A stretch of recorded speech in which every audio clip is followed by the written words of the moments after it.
All right, we're rolling. What's your name and where are you from?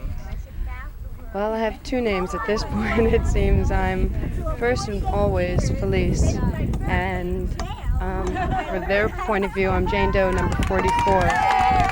Why did you all decide to call yourselves by the name of Jane Doe as opposed to giving your real names?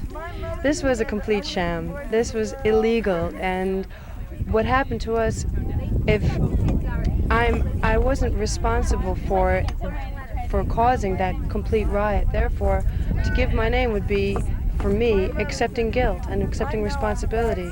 And it was my problem at that point, but it was far from my fault. Why is it you all decided not to move when the police finally tried to clear out the bridge in that whole area in Waterloo? Well, I can only speak for myself. I won't try to represent the group. I have a kind of funny story coming into all of it, basically because I knew the march, the walk was going through town, and I was running errands in town. I just had to buy some batteries in Waterloo, and I saw the group of women there. First I saw this huge group of people there, and so my friend and I kind of climbed through the people.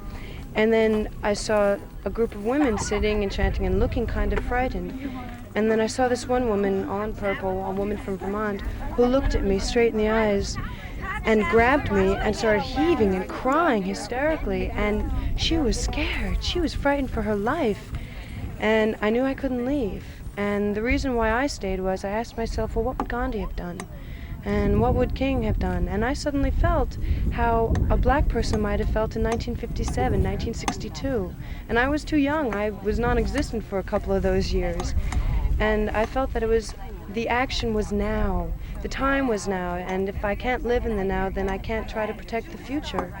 And I had to stay. I mean, I did. I was like, oh, do I stay? Do I go? I was going back and forth. And I finally just stayed, realizing that I didn't want any of my sisters hurt. And the only way that I could protect them was to be there, to stay. That's incredible. So you not only weren't planning on not getting arrested, you weren't even planning on demonstrating that day or marching or doing anything whatsoever like that. I just had come from breakfast. Yeah.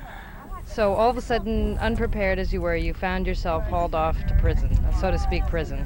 What was your reaction? I was really unprepared. It was my second arrest of the day, and that was kind of strange within itself, because 5 hours earlier I was released from the depot around here, where I'd gotten my bar and bar, the B&B, and so here I was, and I was not dressed to be arrested. I was wearing a skirt and no underwear, and I wasn't prepared to be dragged off and just shout my glory to all of the crowd around me. So I had to do something that felt kind of strange, and that was get up and walk away to my imprisonment. But it was frightening. It was really scary. This one man's face came looming in at me, red, bright red, and his hair was blonde, and he just looked in at me and started shouting all these things at me, and I tried coming back with a defense, but I couldn't. There was nothing for me to say. So I remember something that someone had once attacked me before verbally, calling me some kind of freak, and I turned into myself and I said, I'm just going to zap that person with all the love I know how. And that's all I could do. And then I converted that love to my sisters. How is it you were able to do that, since it goes counter to some human responses that a lot of people feel? Is it because you had peacekeeping training? Well, actually, it was because I read an ancient book on breathing. And I was learning how to breathe, and I kept on saying breathe, because if I stopped breathing, then the tears would start welling up in here, and the anger would just start flaring out, and I couldn't do that. I mean, it didn't work all the time. There were points when I really felt like breaking this guy's teeth, and I realized that was not the way I was going to accomplish anything. Did you have a comparable level of emotion, but on the other end of a spectrum, when you were finally released, and were you as excited as you were scared when you were arrested? I think when I was released, it was this whole kind of crescendo thing. It was building and building and building. The mass of arraignment was really high. I had been sitting in a car with three officer-type people for an hour, and I exploded. I walked out of the car, and I was fuming. I was crying. I was hysterical, and I said, well, where the fuck do you want me to go? And then one woman yells over to me, and she says, watch your mouth. And I just took a stance, like I didn't know what I wanted to do. And then I just continued crying and then calming down. And then it was over. The DA, he was something else. He just sat there being bored the whole time. And so I just kind of put him aside and dealt with the magistrate. And when it was over, I realized that we were victors.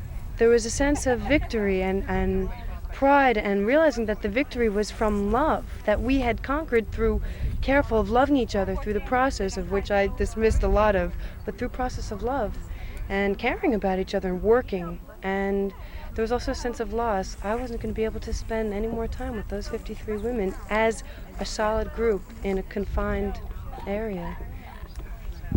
So I gather, well, from watching you all interact, that you've got to be really, really close. I take it that's correct. I've learned more in 5 days than any other experience I can remember.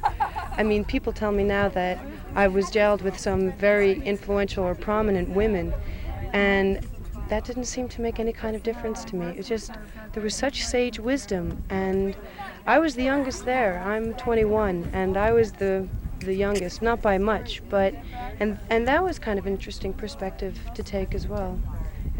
These women are filled with so much power, so much strength, and so much love. That's incredible. I don't think there's anything more to be said. Thank you. That's exactly what I was going to do.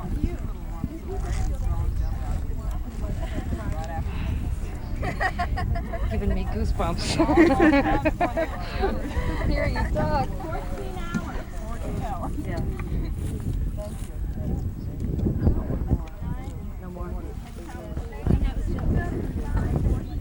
Guards will be happy to count 5.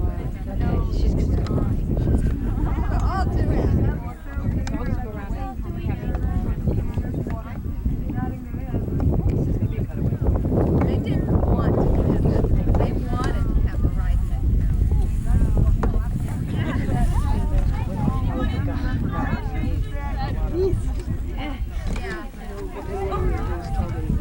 Come up here from other countries to get jobs in the United States and say, hey, the jobs are leaving, going back to where we came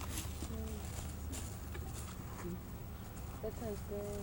So she's trying to do How are a, you distributing them? well, we're part of New Day, New Day, That's where I saw and then this government, I'm sure that's where I saw the Women in Work series. That must have been in the catalog. probably, yeah. And then we have this government grant by the house. for this year, and it's running out, but gave us the money. Yeah, I'm gonna do some tea. Department